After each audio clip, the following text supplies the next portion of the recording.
Então, antes de qualquer coisa, né, essa aula da sessão 5.1.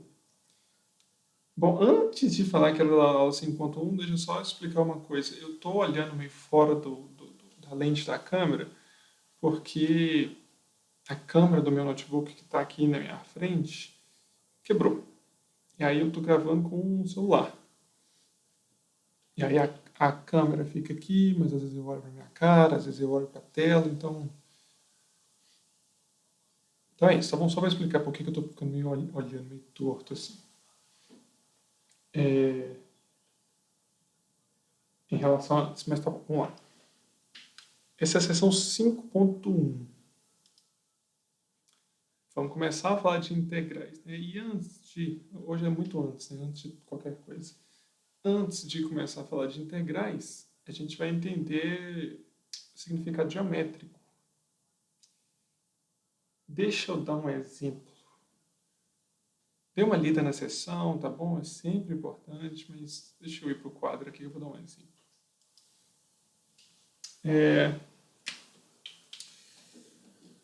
Deixa eu começar com um exemplo fácil, trivial. Essa é trivial. E aí, a partir desse exemplo, a gente vai começar a entender uma coisa. De novo, não sei como é que foi o seu ensino médio, mas em algum momento do ensino médio você relacionou, em física principalmente, inclinações, áreas, né? Tem o gráfico da posição, a inclinação da velocidade, aí você tem o gráfico da velocidade, a inclinação da aceleração.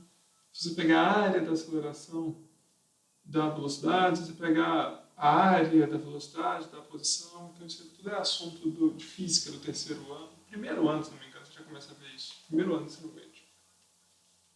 E para quem não viu, nunca viu esse papo, deixa eu introduzir o papo então, né, de física do ensino médio.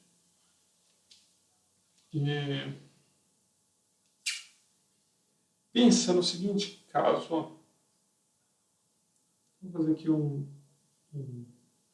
gráfico e pensa no seguinte caso. Esse é um objeto com velocidade constante. Com outra caneta.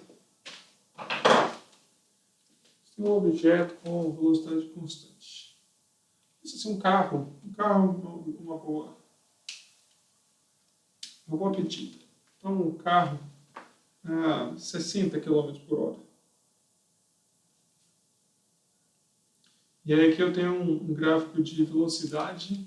Então, vou escrever aqui velocidade por tempo. A velocidade aqui medida em quilômetros e o tempo aqui medido em horas. Então tem um carro aqui a 60 km por hora, né, com velocidade constante, bonitinho. E aí vamos supor que esse carro viajou por 3 horas. Parou aqui, né? Chegou aqui e parou. Uma das perguntas que você poderia se fazer é: quanto que esse carro viajou, né? 60 km por hora durante 3 horas? Quantos quilômetros que ele viajou? Se você entender essas grandezas, né, quilômetros por hora, horas, quilômetros, você entender essas coisas todas, você vai pensar assim, bom, 60 km por hora durante 3 horas, então ele viajou 180 km. O que eu queria chamar a atenção para você, se você nunca viu esse papo ainda, é que 180 é justamente a área debaixo dessa curva aqui, né, em vermelho. Né? Essa curva aqui, no caso, é uma constante, não uma reta, né? Mas pensa que uma reta é um caso particular de curva, tá bom? Pensando que uma curva é um objeto unidimensional, enfim, bijeção com um intervalo, tem várias maneiras de você definir curva e reta é um caso particular, dependendo da maneira que você define o que é uma curva. Então, a área debaixo dessa curva, né, a área debaixo dessa reta, representa quantos quilômetros esse carro andou, né, durante essas 3 horas. Nota o seguinte, você podia ter, por exemplo, olha, dividido isso aqui em 3 subintervalos, você pensar assim, bom, é a área desse camarada aqui, mais a área desse camarada aqui, mais a área desse camarada aqui. Aqui é 1, 2. Por que eu estou fazendo isso? Porque você podia ter o seguinte problema, olha. Um carro estava com velocidade constante aqui igual a tantos, sei lá, 80 na primeira hora, depois diminuiu para 60 na segunda hora, depois aumentou para 70 na terceira hora.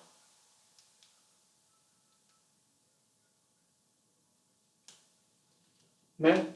Aqui na primeira hora era 60, na segunda hora era 60, na terceira hora era 60. Agora aqui vai ser 80, depois 60, depois 70. E aí você pode se fazer a mesma pergunta. Quantos quilômetros que esse cara andou, né? Nota que a resposta ainda é a área debaixo desse gráfico, né? Porque na primeira hora ele andou 80, que corresponde 80 quilômetros, né? Que corresponde à área debaixo desse gráfico. Na segunda hora, entre a primeira e a segunda, né? Ele andou a 60 km por hora, então ele andou mais 60, né? Então essa área aqui é 80, vou escrever aqui embaixo, a área é 80, a área aqui é 60 e a área aqui é 70.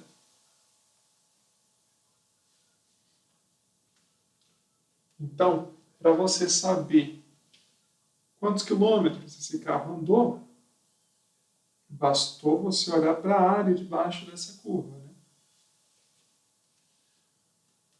Uma coisa importante é que a área debaixo dessa curva é fácil de ser calculada, né? Por causa que a velocidade aqui é constante. Então, a área debaixo dessa curva aqui é a área de um retângulo. É fácil de ser calculada. Uma boa observação. Se a velocidade aqui é constante, eu consigo calcular essa área aqui fácil, né? Porque é a área de um retângulo. Se não fosse constante, se fosse, por exemplo, uma coisa linear, assim, triangular, também seria fácil, né? De calcular áreas debaixo de polígonos aqui, né? No caso aqui seria um pentágono, né? Se eu fizesse um triângulozinho aqui, eu estaria calculando a área de um pentágono. Tá, então, calcular área debaixo de coisas simples, né? De coisa constante, sei lá, área debaixo de pentágono, área debaixo assim, de polígonos amigáveis, a gente consegue fazer, né? Calcular a área debaixo de polígonos amigáveis. E se o carro não tiver com uma velocidade agradável, assim, uma velocidade constante? E se a gente tiver, por exemplo, uma função esquisitinha, que o meu carro está, o mesmo gráfico, tá bom? Então, velocidade por tempo. O meu carro começa aqui nessa velocidade, depois ele sobe, diminui a velocidade, tá. E se eu fizesse a mesma pergunta? Quantos quilômetros que esse carro que tem esse gráfico aqui andou? Entendeu a pergunta? Aqui era quantos quilômetros que esse carro aqui andou? Andou 180 quilômetros. Quantos quilômetros que esse carro aqui andou? Ele andou 230 quilômetros.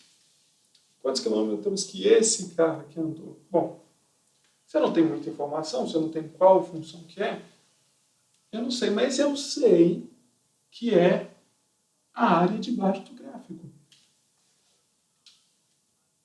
Então, calcular uma área debaixo do gráfico tem seu valor, beleza? A gente está dando aqui um exemplo aqui de qual problema que calcular a área debaixo de um gráfico resolve, entendeu? Por exemplo, esse problema aqui, ó, calcular a distância de um carro que está se movendo.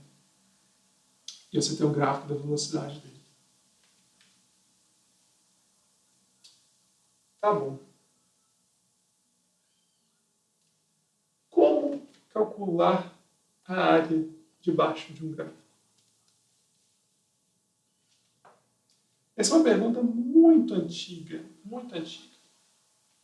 Quem começa tentando responder essa pergunta, como calcular a área debaixo de um gráfico, são os gregos. Por um método que era muito parecido com o método de Newton, que chamava método de exaustão. E com o método de exaustão, os gregos conseguiram, por exemplo, calcular π e perceber essas coisas. Então, esse problema é um problema muito antigo. Como calcular a área debaixo de uma curva? Muito antigo. Newton e Leibniz, né? Concomitantemente, tem a seguinte ideia. Ó. E se eu subdividisse esse intervalo aqui em intervalos menores? O que ia acontecer? Bom, você pode falar assim, não, eu vou subdividir esse intervalo aqui em 2. Fazer uma divisão de 2 aqui em intervalos. Por exemplo, eu vou pegar... Aqui a gente dividiu em 3, tá bom? Ó, a gente pegou aqui, aqui, aqui. Mas nem precisava, né? Era fácil, né?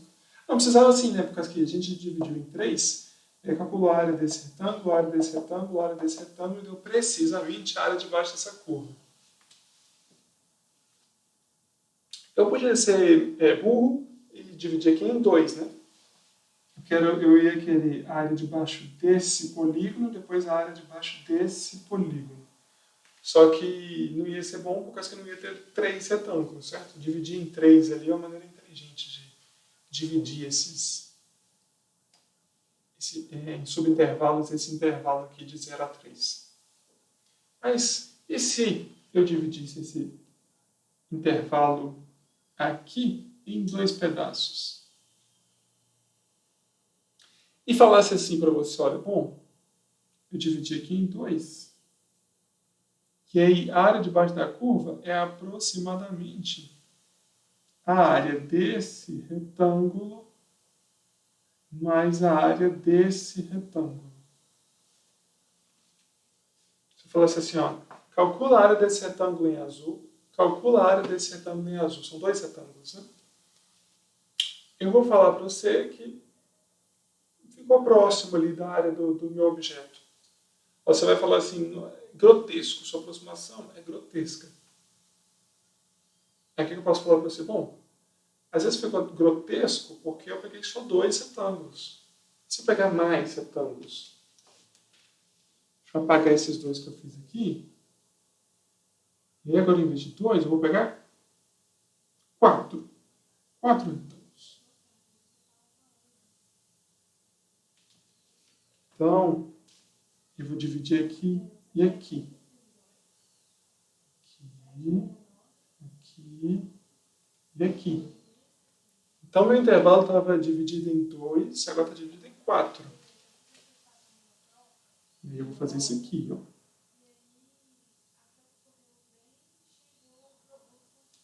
Então, essa divisão vai gerar 4 retângulos.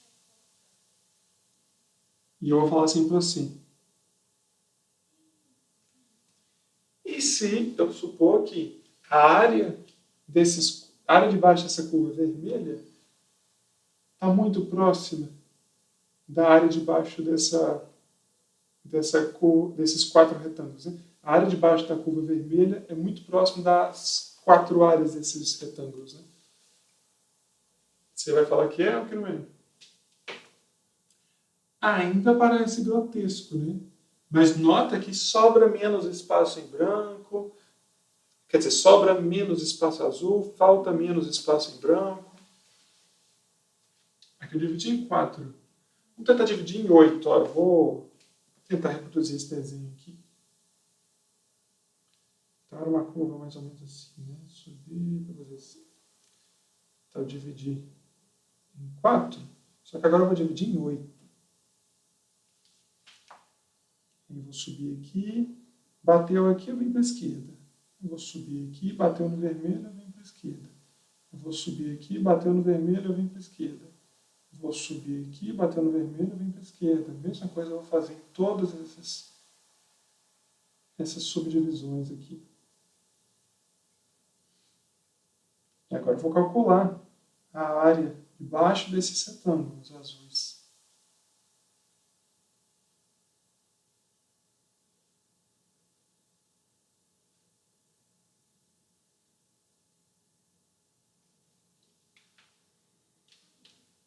Aí eu vou afirmar para você. Quer dizer, vou perguntar para você. A área debaixo dessa curva vermelha está bem aproximada da área desses 8 retângulos? Somar esses 8 retângulos, você diria que é a área dessa cor vermelha? Bom, ainda não, né? Mas eu posso fazer por 16 subdivisões, eu posso fazer por 32, eu posso fazer por 1 milhão de subdivisões. Se eu fizer por 1 milhão de subdivisões, eu vou ficar dividindo cada vez mais aqui e vai ficar retângulos cada vez mais fininhos, né? E eu afirmo para você, Newton afirma para você, que quanto menores as subdivisões, mais próximo esses retângulos vão ficar da área, entendeu? Mais próximo a área desses retângulos vai ficar da área debaixo dessa curva vermelha. Deixa eu te mostrar uma simulação disso que a gente estava falando aqui, ó.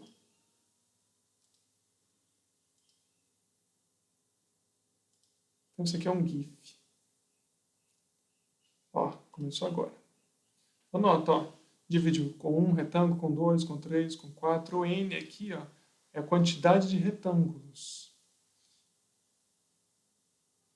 Esse valor aqui é a integral que representa a área debaixo dessa curva em azul. A área exata, né? A área exata é 33 pontos. Exata assim, né? Está aparecendo aproximado aqui, né? Penso que não ia dar um número tão bonitinho assim. Enfim, aparecendo aproximado. Aproximado assim por 6 casas decimais, né? E aqui embaixo, esse S é a soma exata da área dos retângulos, tá bom? Esses retângulos aqui, nota que aqui já tem 499 retângulos, tá vendo? Ele dividiu até 500 retângulos. Nota que quanto mais retângulo eu vou colocando, mais próximo eu vou ficando da área real, né? Ó, a área é 33,46. Na hora que eu estou em 20 aqui subdivisões, na hora que eu tenho 24, 25 aqui retângulos, a minha área de retângulos é quase igual à minha área debaixo da curva azul. Esse ΔX aqui é o comprimento lá da base do retângulo. Porque nota o seguinte, calcular a área de um retângulo é só calcular a área da base vezes a altura. E a altura do retângulo, anota aqui, com uma subdivisão deu 35, né? Eu esqueci de olhar no 1 aqui. Mas 35, olha, 2 retângulos já aproximam bastante de 33, concorda? Não fica um negócio assim tão grotesco. Quanto mais retângulos você vai colocando, mais próximo você vai ficando da área real. Isso é um processo de limite, concorda? Processo de limite que você vai diminuindo o comprimento da base, esse comprimento da base está escrito aqui, e vai calculando a área desses retângulos.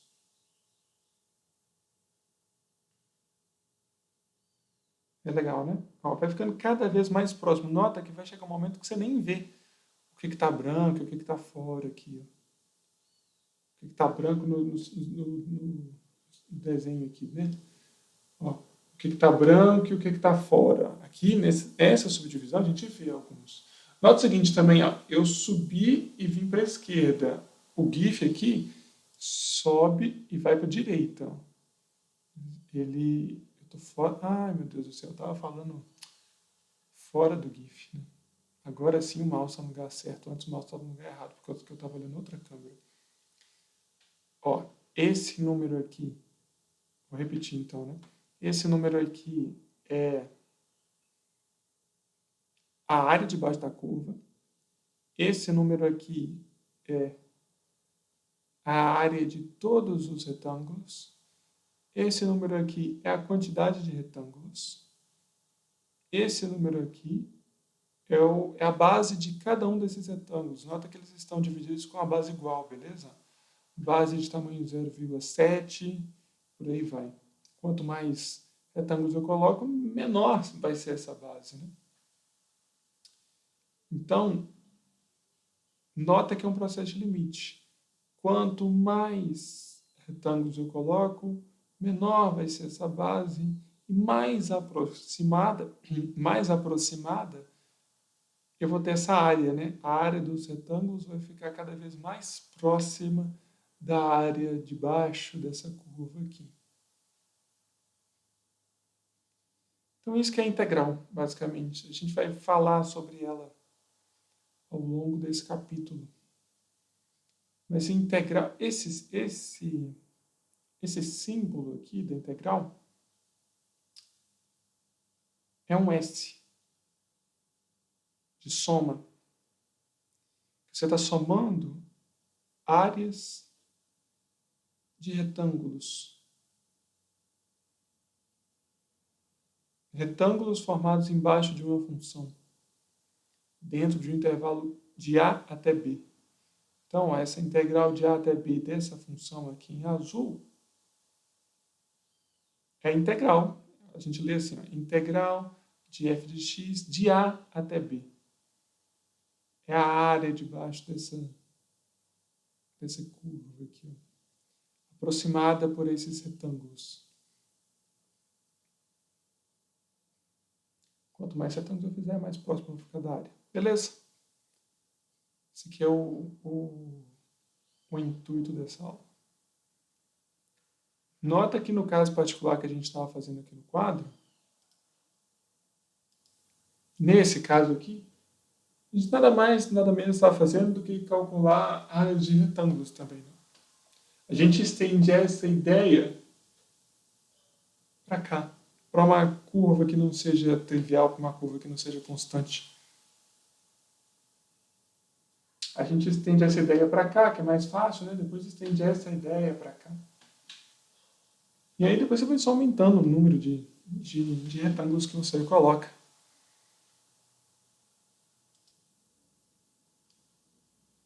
Beleza?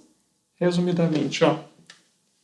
Resumidamente, o que você precisa saber dessa seção é que a integral de uma função dentro de um intervalo de A até B é a área debaixo dessa função. Debaixo, assim, né? Debaixo do seguinte sentido. Aqui é o piso, né? Então é debaixo, assim.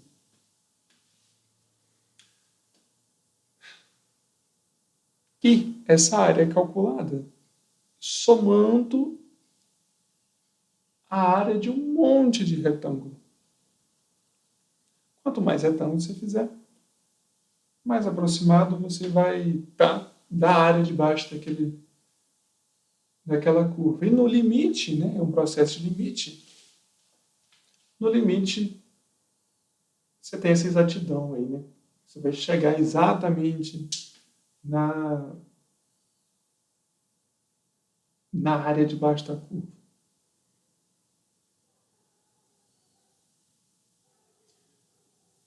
Tá. Enfim. Gostaria que tivessem dúvidas, porque aqui tem tanta coisa para ter dúvida. Vocês podem pensar tanta coisa que eu não quero influenciar aqui no pensamento. Mas, por exemplo, vocês podem pensar assim, não, mas parece que ficar somando assim área de uns infinitos retângulos, né, porque você está fazendo um processo de limite. Vai somar infinitos caras positivos, então vai ficar infinito, né? Sei lá qual é o pensamento que vocês têm. Porque a formalização disso aqui é pesada. Eu vou falar que é ligeiramente difícil. Não é muito difícil a formalização disso aqui. Então, dúvidas aí, mandem dúvidas. Isso aqui é aula para ter assim, muita dúvida. Aqui é mais conceitual, né? Mas tem seu espaço. Então tá bom. Até mais.